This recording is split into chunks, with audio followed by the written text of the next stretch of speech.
And then next study para magiging workman ang isa doon, workman for ministers. Yan, ministers. Ilagay na lang natin kung ano yung mga alam natin. Pastors, preachers, at yung ano natin, ambassadors. Yan, sige. Ambassadors. Yung iba, nagpapatawag sila ng bishop, lagay na natin. Yung iba din, evangelist. Sige. Pero yun po ay dito lang yan, sa under workman pa rin. So pag sinabing workman, workers, ministers, pastors, teachers, preachers, ambassadors, bishop, evangelist, or ano pa? Ganyan lang natin, instructor. So, dapat talagang mag-aaral po. Hindi pwedeng magiging ministers of God na hindi nag-aaral.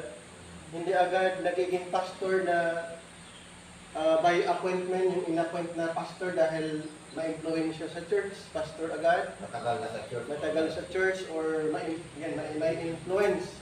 Yung iba teachers, kailangan po may pag-aaral. Lahat po yan. So, a workman approved unto God. A workman approved unto God. A workman needed not to be ashamed. Yan. So, study to become a workman. And then a workman approved unto God. A workman needed not to be ashamed. So, paano? So, ito po yung aralin natin. The how. Paano po ng isang worker approved unto God, ang isang worker ay hindi siya dapat mahihiyang ipangaral ang salita ng Panginoon. So ito po, doon sa binasa natin, nandoon lang ang sagot, rightly dividing the word of truth. Yan. So ito po yung method para hindi po tayo mahihiyang ipangaral ang salita ng Panginoon or ang isang tao ay approved unto God, dapat po nating aralin ano ba yung method. So ito po yung method para natin maunawaan ang Scripture. Okay? So meron pong method na gagamitin para maunawaan yung Scripture. So ano ba yung rightly dividing? Sa original word, ito pong rightly dividing ay galing po ito sa salitang orthotomeo. Ang salitang orthotomeo, ito po ay isang engineering term. Ibig sabihin cutting the straight line. Anong salita yung orto? Greek. Greek. Yeah. Greek. Greek. Orthotomeo, cutting the straight line. Pero the Bible defines sa 1 Corinthians chapter 2, verse 13, basahin natin ito po, kasi cutting the straight line or observing the differences or comparing spiritual things with spiritual. Sige, pakibasa. 1 Corinthians 2:13. Which things also we speak, not in the words which man's wisdom teacheth, but which the Holy Ghost teacheth, comparing spiritual things with spiritual. Yan, comparing spiritual things with spiritual. So, sa Bible po ay ang dami po na kailangan natin, kailangan ng comparison. Like for example, yung law and grace. Law and grace. Kailangan po ng aralin natin. Compare. Law and grace. Ano pa? Kingdom. Kingdom church. And then, compare to body church. Yan, body church. Ano pa? Yung 12 apostles. Compare to Apostle Paul. Ano pa? Yung Kingdom Gospel. Kingdom Gospel compared to Grace Gospel.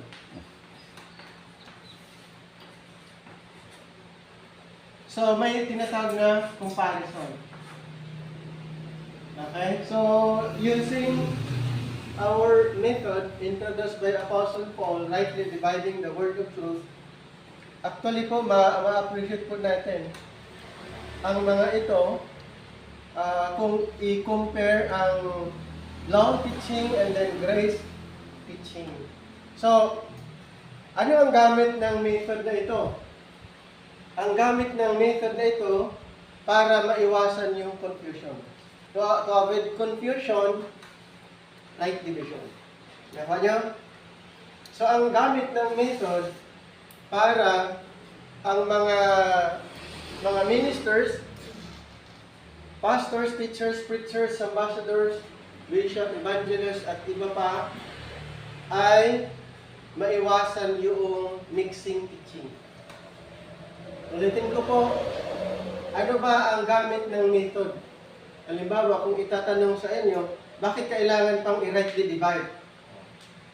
Ang sagot diyan, para maiwasan yung mixing teaching. Kung tatanungin kayo, bakit kailangan i-rightly divide ang Bible, kailangan i-rightly divide ang Scripture, ang madaling sagot diyan, para maiwasan ang mixing teaching. Okay, at saka maling teaching. Okay? So, yan po ang goal. Si Apostol Pablo ay binansagan siyang wise master builder. Wise master builder. Ayon sa 1 Corinthians chapter 3, verse 10. Sige po, pakibasa. Bakit siya ay tinatawag na wise master builder? Sige.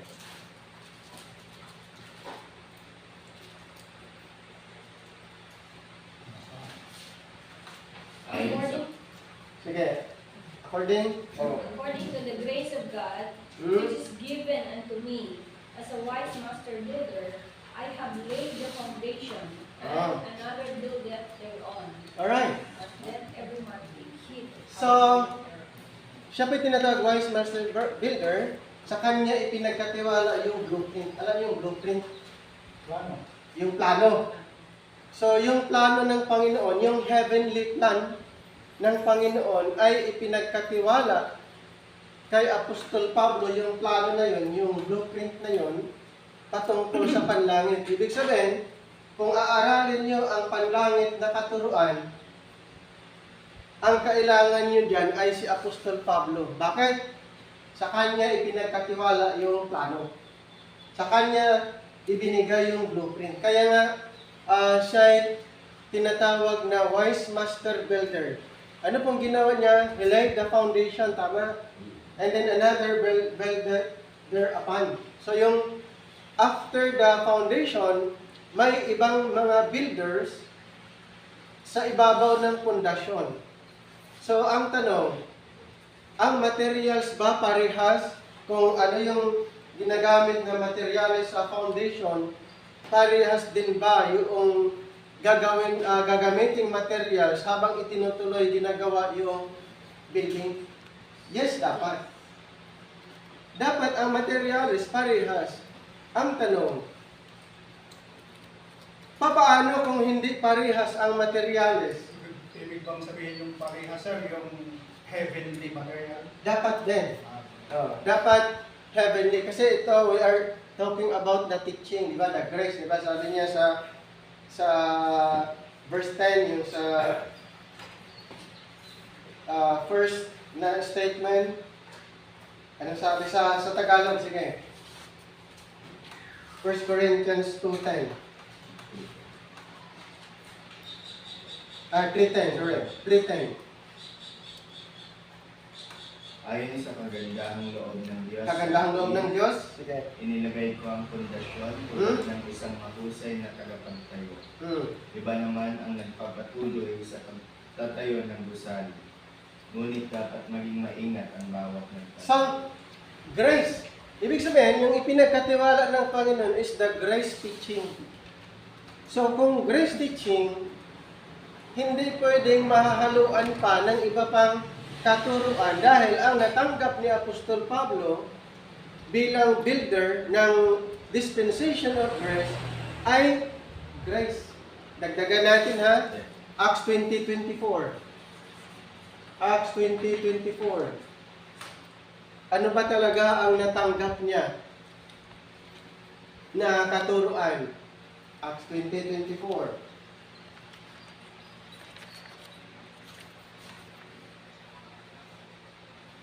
Sige. Subalit walang halaga sa akin ang aking buhay, magawa ko lamang ang aking tungkulin at matapos ang gawain tinanggap ko mula sa Panginoong Jesus.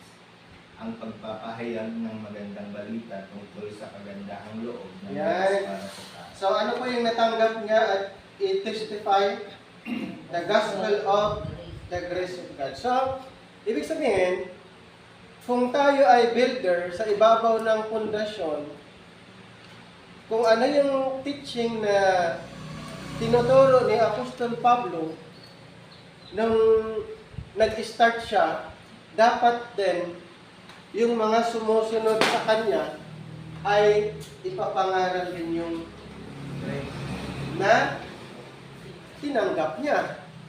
So hindi po pwedeng mahahaluan yan. Kaya nga kailangan natin ang method ng right division para malimitahan yung ating imagination. Ano po yun? Malilimitahan yung ating speculation sa verse. Di ba yung iba na pag tinitignan yung verse, nag-explore sila kung ano-ano yung iniisip nila sa verse. Kaya mayroong tinatawag out of the context. Mayroong tinatawag na unbiblical. Bakit po? Dahil ini-imagine na lang nila yung definition ng verse. So, ano ang kailangan para malimitahan yon? Right division. So, bibigyan tayo ng limitation doon sa ating pag-iisip para unawain ang Scripture. Kailangan po unawain natin, intindihin ang Scripture ayon sa context. Hindi po pwedeng mag-i-imagine tayo ng definition. Kasi, pag ganun po, kanya-kanyang imagine sa meaning, marami pong mga preachers, ministers, pastors, bishop, at iba pa, ang parehas na lang sa kanila yung title. Pero yung teaching, hindi parehas. Bakit? Ini-imagine na lang kung ano yung ibig sabihin. Ilan lang ang mga pastors, preachers, teachers sa panahon ngayon na ang teaching parehas. Bakit? Magkakaiba sila ng pagkakaunawa. Why not adopt the method introduced by Apostle Paul to Timothy para po magkaroon ng iisang pagkakaunawa sa Bible, dapat mayroong method na gagamitin. Kung sa mathematics, di ba, mayroong tinatawag formula, hindi na magbabago yun. Kung ano yung formula, basta mayroong formula, ang kinalalabasan parehas. Di ba? So, kailangan ba nating aralin ang Bible rightly divided para magkaroon ng isang pagkakaunawa sa Scripture? Yes, dapat po. Kasi ang Bible natin ay may isa lang po na interpretation. Nagkaroon lang ng iba't ibang interpretation dahil sa mga tao na gumagawa ng iba pang method na mayroon na ngang ibinigay. Ang part natin, susundan na lang natin, aralin na lang natin kung ano yung gamit ng method na yon para magkaroon ng iisa lang na Resulta. resulta, interpretation Yes. sa Scripture.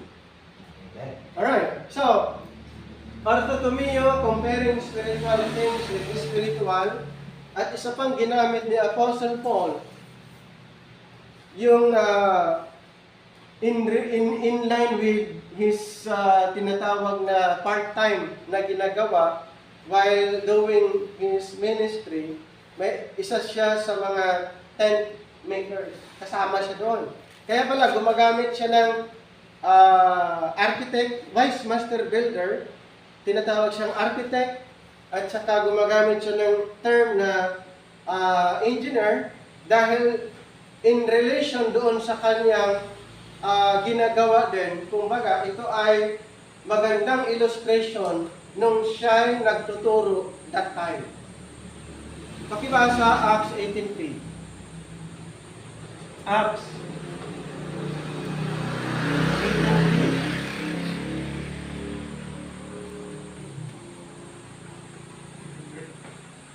Sige po.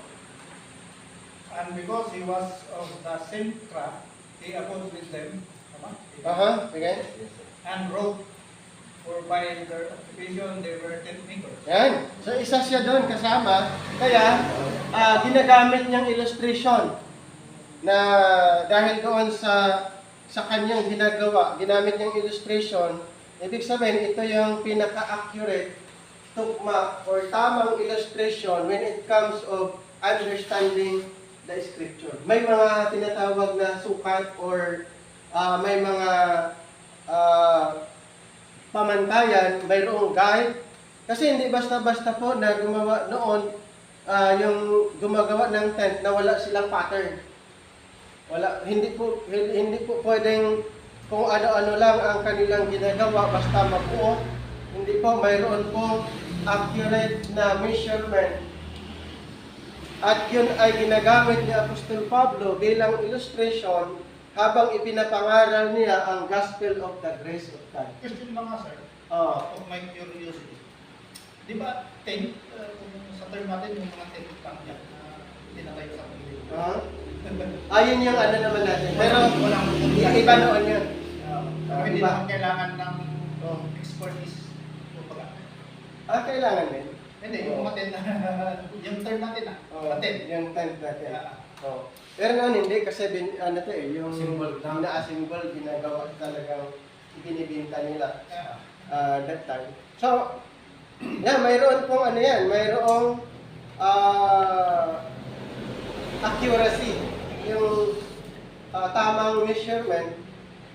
Kasi hindi pwedeng ano yan, yung gagawin nila na basta may nagawa lang. Kasi yun yung kumbaga business, binibinta para magkaroon ng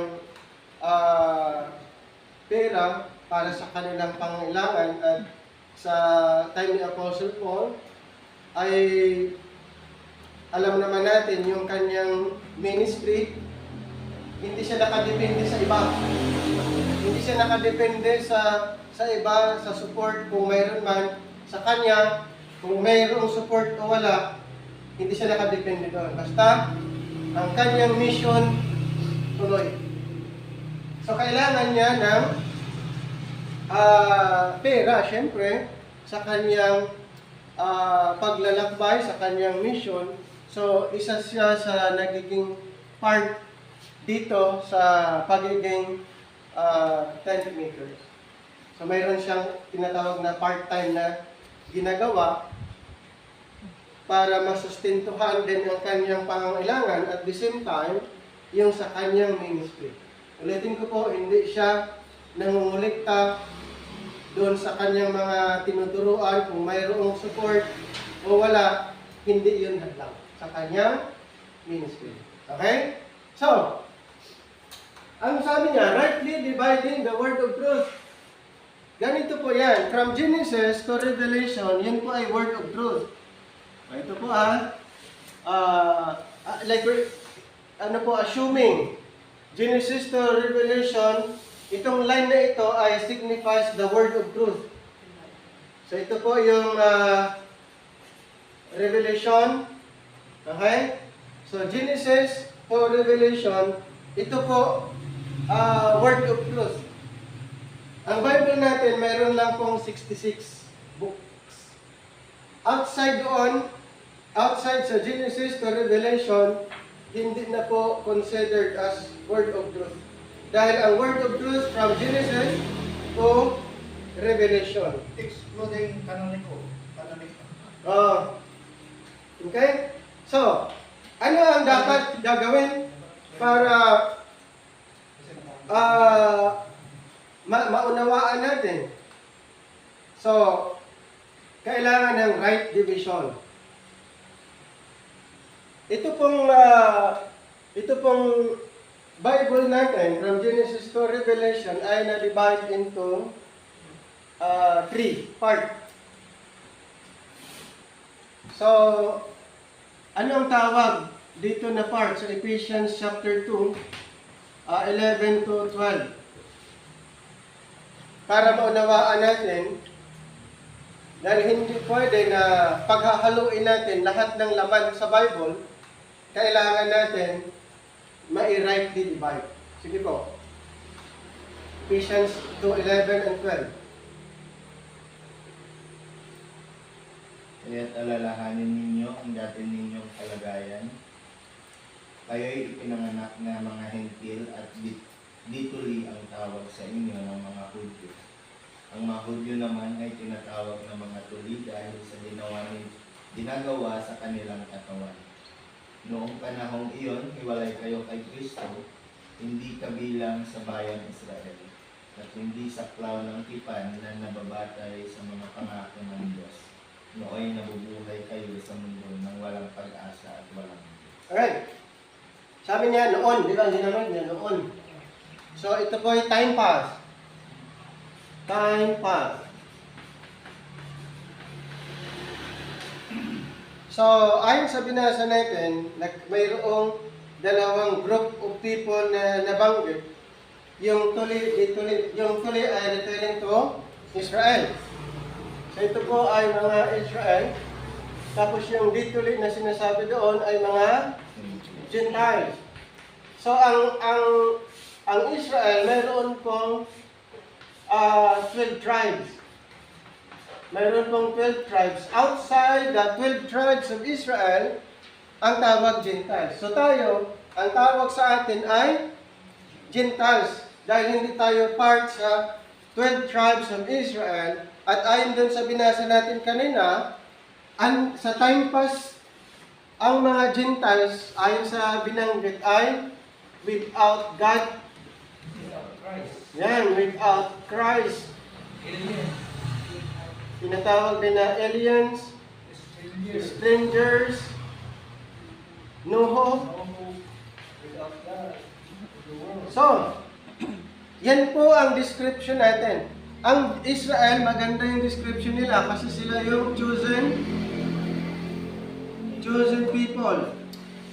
Tinatawag silang peculiar people. Tinatawag din silang holy nation. Tinatawag silang covenant people. O, nasa kanila na yung magandang description. Unlike sa atin, sa time pass, ay hindi po ganon ang description natin.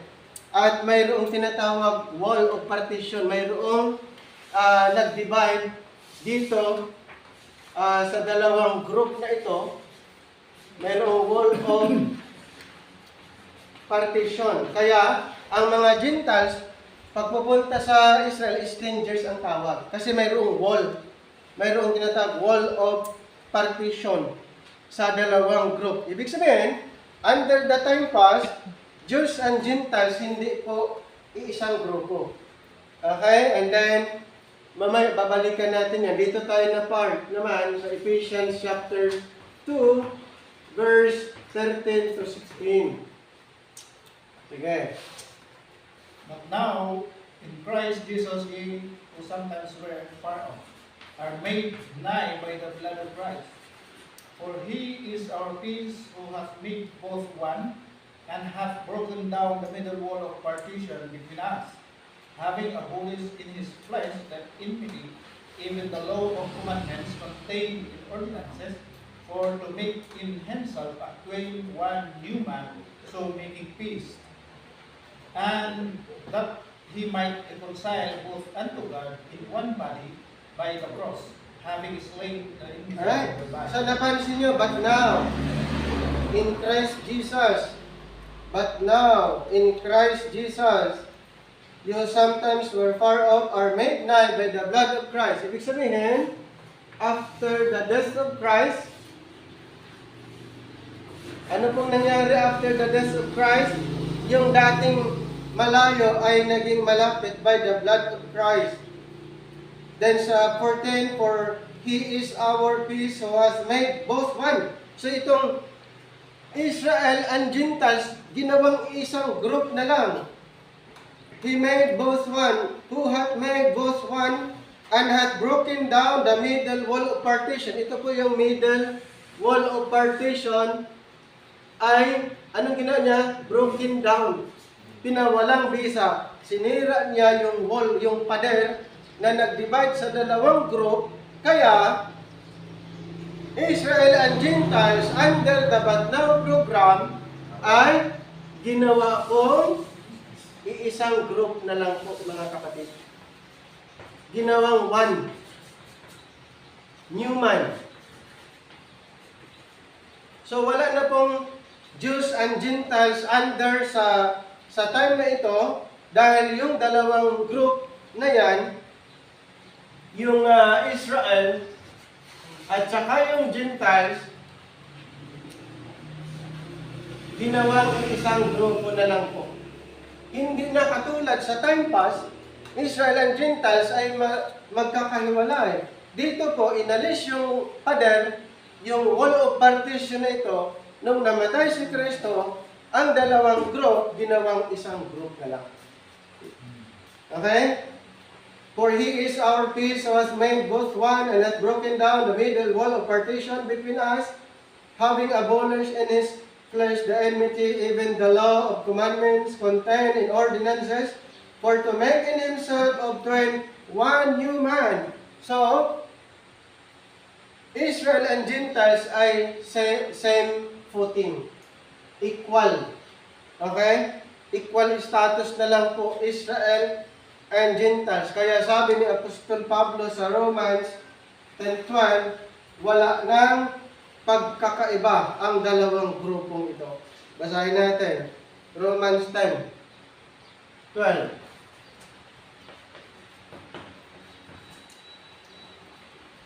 For there is no difference between the Jew and the Greek, for the same Lord over all is rich unto all that call upon Him. So wala na pong pagkakaiba. Noon po mayroong pagkakaiba. Israel and Gentiles, ito pa lang, yung binasa natin kanina, ang kaibahan. Ang Hintel, walang Diyos. Ang Israel meron. Ang Hintel, walang Kristo. Ang Israel meron. Ang Hintel, walang pag-asa. Ang Israel meron. O di, may pagkakaiba. Pagdating dito po, hindi na yun ang description.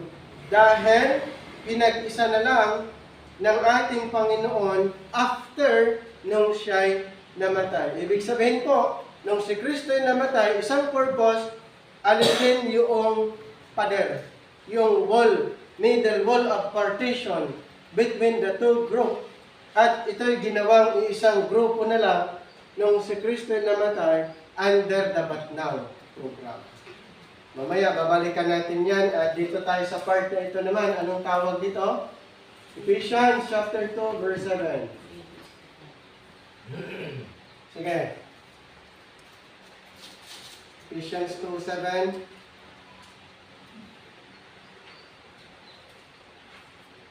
Yan, nasa?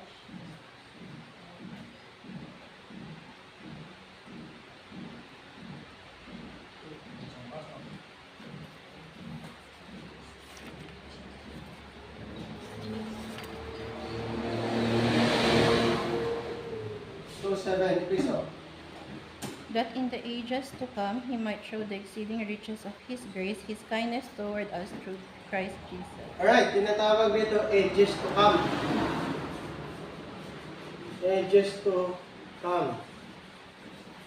So, ang Bible natin ay mayroong time past, but now, ages to come. So, ang time past ba ay truth? Yes. Ang but now ba ay katotohanan din? Yes. Ages to come, ganun din ba? Lahat po yan. Ano ang kailangan? Rightly dividing the word of truth. Kasi, hindi pwede na yung time past, dadalhin mo sa but now. Hindi pwede na ang ages to come, dadalhin mo sa but now. Ang resulta dyan, confusion. Sakit sa ulo. Okay?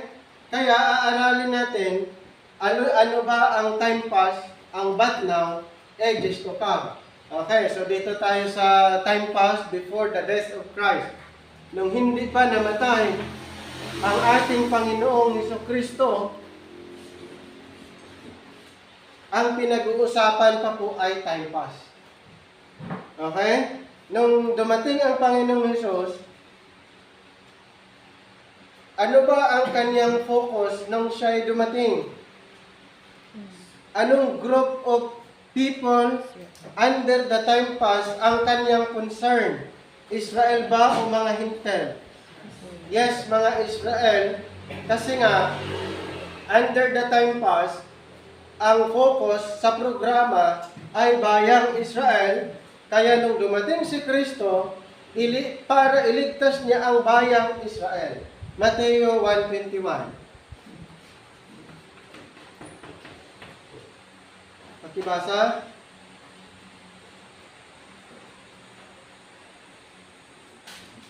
Magsisilang siya ng isang batang lalaki at Jesus ang ipapangalan mo sa sanggol, sapagkat ililigtas niya ang kanyang bayan sa kanilang mga kasalanan. Ililigtas niya ang kanyang bayan. So sa time pa, sino ang bayan ng Panginoon? Bayang Israel. So naparito ang Panginoon upang iligtas niya ang bayang Israel ayon sa binasa natin. At pag naligtas yung bayang Israel, ang Panginoon ay maghahari sa kanila dahil yun po ang na-prophesy ni Isaiah. Basahin natin Isaiah chapter 9, 6 to 7. Isang propesiya po na mayroong maipanganak at maghahari sa bayang Israel. Pakibasa? Isaiah 9, 6 to 7. Sapagkat isinilang ang isang sanggol na lalaki para sa atin, ibibigay sa kanya ang pamamahala, at siya ay tatawagin kahangahangang tagapangin. Makapangyariang Diyos, walang hanggang Ama, prinsipe ng kapayapaan. Alright, so it was predicted, prophesied kay Propeta Isaiah na mayroong ipapanganak. Isang bata at ito po, ayon sa binasa, siya po ay tinatawag na prinsipe or Prince of Peace, Everlasting Father, at sa kanya ipinagkatiwala yung government. Ituloy niya yung verse 7. Kung yung gobyerno na may hangganan pa. Magiging malawak ang kanyang kapangyarihan at walang katapusang kapayapaan ang ipagkakaloob sa trono ni David at sa kanyang kaharian. Itatatag niya ito at pamamahalaan na may katarungan at katuwiran mula ngayon at kaharian. Alright. Sa gawa ito ni Yahweh na makapangyarihan sa lahat. So yung paghahari ng Panginoon sa bayang Israel ay magpakailanman. Yun po ay naiprophesy. Kaya naparito ang Panginoon in fulfillment sa sinasabi sa prophecy na siya ipinanganak. At yun nga nangyari. At nung siya ipinanganak, ang reason para maghari sa bayang Israel kapalit sa trono ni David. Kaya nung nandito siya, nakita ng mga wise men at hinahanap na saan yung hari ng mga Hudyo. Matthew chapter 2 verse 2.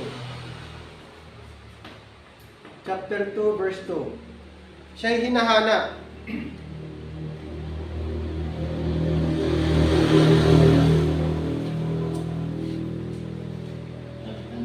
sila na saan ang ipinanganak na hari o nakita namin sa silangan ng kanyang bituin, kaya't naparito kami upang siya isambay. Alright, so siya po aside from na siya ipinanganak para maging tagapagligtas ng Israel, siya din ay ipinanganak para maghari sa bayang Israel. Nakuha? At syempre, siya po ay nangangaral tungkol sa kaharian. Siya po ay nangangaral tungkol sa kaharian dahil nga siya ay maghahari sa bayang ito. So lahat ng maniniwala sa kanyang ipinapangaral, yun po ang paghaharian ng Panginoon sa time na kung siya ay maghahari. Anong sinabi sa Matthew 4:17? Ano yung nilalaman ng kanyang pangangaral? 4:17 ng Mateo ay talon sa 23 to 25. Sige po. Anong gospel ang kanyang ipinapangaral? Magmula noon ay nangaral si Jesus. Itinuturo niyang magsisi kayo at talikuran ang inyong mga kasalanan sapagkat malapit nang dumating ang kaharian ng langit. So ang ipinapangaral niya ay tungkol sa kingdom. Tungkol sa paghahari. At sino po ang recipient ng kanyang katuruan? Ang mga Israel. Bakit po ang mga Israel ay matagal po silang nag-aantay ng king? Ano bang nangyari sa Israel? Alam niyo po, ang Israel ay nagkaroon ng problem nung sila'y na-captive sa ibang bansa. Wala na silang hari. Kaya nag-aantay sila ng maghahari sa kanila. Ang Israel nagkaroon ng problem dahilan na sila'y napunta, sinakop ng Babylonia. Kaya napunta sila sa Babylon bilang captive. 70 years po sila dyan. And then after 70 years, sumunod na sumakop sa kanila yung Medo of Persia. Medo-Persia. Sinakop ulit sila ng ibang bansa. And then after ng Medo of Persia, sinakop ulit sila ng Greece. And then after ng Greece, sinakop sila ng Rome. Ngayon, mayroon bang naghahari galing sa kanilang tribo? Wala. Sinakop sila ng ibang bansa, kaya ito yung dahilan na inaantay nila na mayroon sanang maghahari, darating sana ang maghahari sa kanila. At ito nga ang Panginoong Hesus. Kaya, ipinapangaral ngayon yung tungkol sa kaharian. At habang ipinapangaral ang tungkol sa paghahari, ang ginawa ng Panginoon, nag-perform siya ng mga milagro, kapagalingin niya lahat ng may sakit, patunay na siya yung Mesyas na matagal na nilang inaantay. Pakibasa ang 23 to 25, Mateo 4. Nilibot ni Jesus ang buong Galilea. Nagtuturo siya sa mga sinagoga at ipinapangaral ang mga ganundang balita tungkol sa paghahari ng Diyos. Pinapagaling din niya ang lahat ng uri ng sakit at karamdaman ng mga tao. Ang balita tungkol sa kanya ay kumalat sa buong Syria, kaya't dinadala sa kanya ang lahat ng may sakit at mga nahihirapan dahil sa iba't ibang karamdaman. Ayan po ang ginawa. And then hanggang 25. Mga sinasapian ng mga demonyo, mga may epilepsya at mga paralitiko. Silang lahat ay kanyang pinagaling. Dahil dito, sinusundan siya ng napakaraming tao buhat sa Galilea, sa Decapolis, Jerusalem, Judea, maging sa bayan ng Jordan. Alright, so ganun po ang nangyari. Habang nangangaral ang pangtungkol sa kaharian, pinagaling niya, tinulungan niya lahat ng may mga karamdaman, may kapansanan, habang ipinapangaral ang tungkol sa kaharian. At syempre, habang siya nagtuturo, kailangan niya ng kasama. Kaya mayroon siyang 12 apostles. So bakit 12? Dahil sa Israel, mayroong 12 tribes. So the 12 apostles representing the 12 tribes of Israel. So itong mga 12 apostol ay pinili at inutusan ng Panginoon na mangaral exclusively sa mga Israel. Basa po sa Mateo 10, 5 to 6. Mateo 10, 5 to 6. Ang 12 apostol ay inutusan. Sige. Ang 12 ito'y isinugo ni Jesus at kanyang pinagbilinan. Huwag kayong pupunta sa lugar ng mga hintil o sa alinmang bayan ng mga Samaritano. Sa halip, hanapin ninyo ang mga nawawalang tupa ng sambahayan ng Israel. So, ang mga apostol na ito ay inutusan, huwag pumunta sa mga hintil, tama?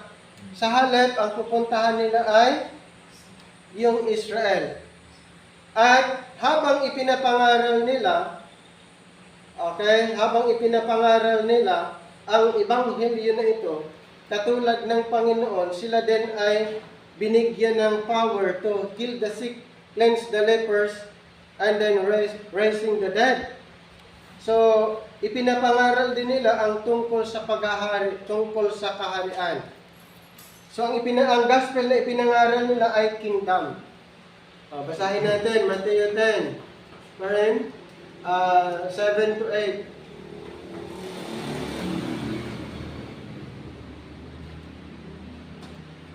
Ano yung nilalaman ng kanilang mensahe?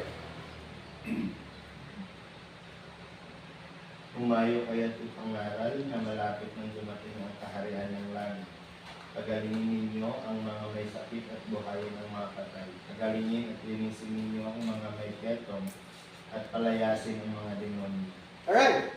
So itong mga dosing alagad na na-mention dito, ipinapangaral nila. Sabi niya dito sa verse 7, and as you go, preach saying, the kingdom of heaven is at hand, heal the sick, cleanse the lepers, raise the dead, cast out devils, freely you have received, freely give. So yan po ang content ng kanilang ebanghelyo. Sila po ay may binigyan. Kaya sa Matthew 10:1, sila po ay binigyan ng power. Pakibasa po yung Mateo chapter 10 verse 1. And when he had called unto him his 12 disciples, he gave them power against unclean spirits, to cast them out, and to heal all manner of sickness, and all manner of disease. Alright, so sila po ay binigyan ng authority.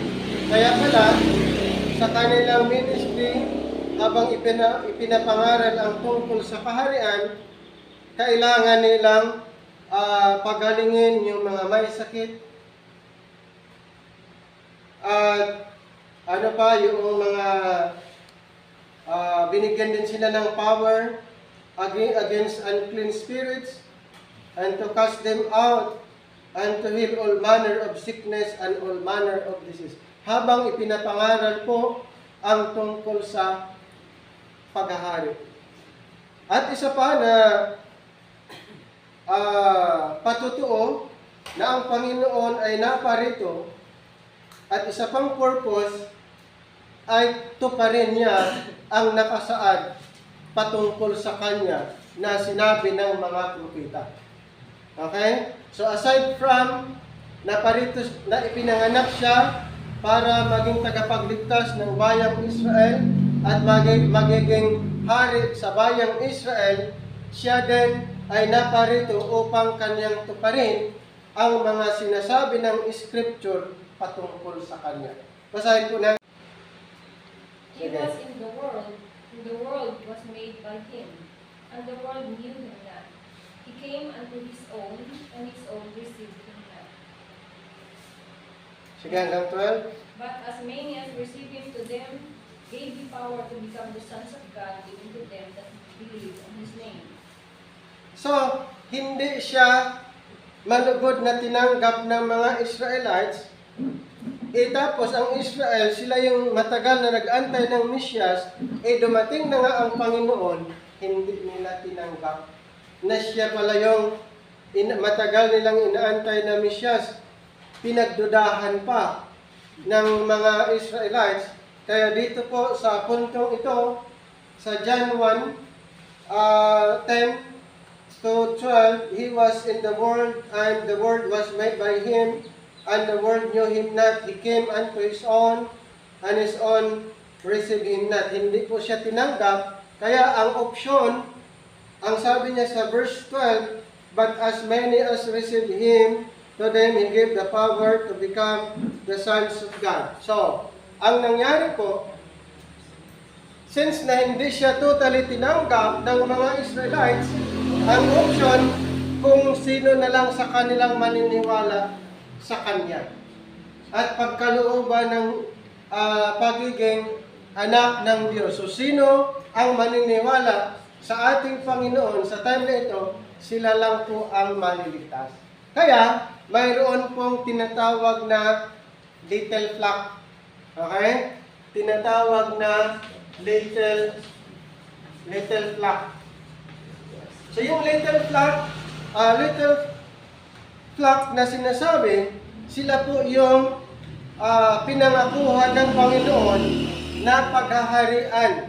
Hindi na whole Israel, kundi yung maniniwala na lang sa Kanya, sila na lang ang paghaharian. Luke 12:32. Lucas. Sige. Fear not, little flock, for it is your Father's good pleasure to give you the kingdom. So, ngayon, ang kingdom ba ay para sa buong Israel na hindi? Sa little flock na lang, sa mga naniniwala na lang sa ating Panginoon, ang kaharian ay sa kanila na lang po ipinangako. Sila na lang po ang recipient ng kaharian. Kaya sabi niya, fear not, little flock, for it is your Father's good pleasure to give you the kingdom. Hindi na po sa whole Israel. Kaya sa time na ito, ang paghaharian lamang ng ating Panginoon ay ang mga believing Israel. Hindi na lahat ng Israel ang paghaharian ng Panginoon, kundi yung mga naniniwala lamang po sa ating Panginoon sa time na ito. Okay? So, ano pa ang mga teaching under the time past? Pag-backward tayo sa time ni Moses. Yon, under the time past, ang Panginoon ay nagbigay ng mga kautusan kay Moses 613. At ito po, mga kautosang ito ay para sa mga Israelites. Ibig sabihin ba, ang mga hintel hindi kasama doon sa kautusan na ibinigay ng Panginoon kay Moses? Yes, hindi kasama. Kasi, ang kautosang ito ay para lamang sa bayang Israel. At tandaan natin, ang programa na ito ay nakapokus lamang po sa Israel, hindi po kabilang ang mga hintel. So, papaano ma-justified ang mga Israel sa time na ito? Basahin natin, Romans 2:13. Romans 2:13. Paano ma-justified ang isang Israel during the time of Moses? For not the hearers of the law are just before God, but the doers of the law shall be justified. So yung doers of the law shall be justified. Ang mga Israel na binigyan ng kautusan sa pamagitan ni Moses, for their justification, dapat nilang gagawin ang nirequired sa kautusan para sila'y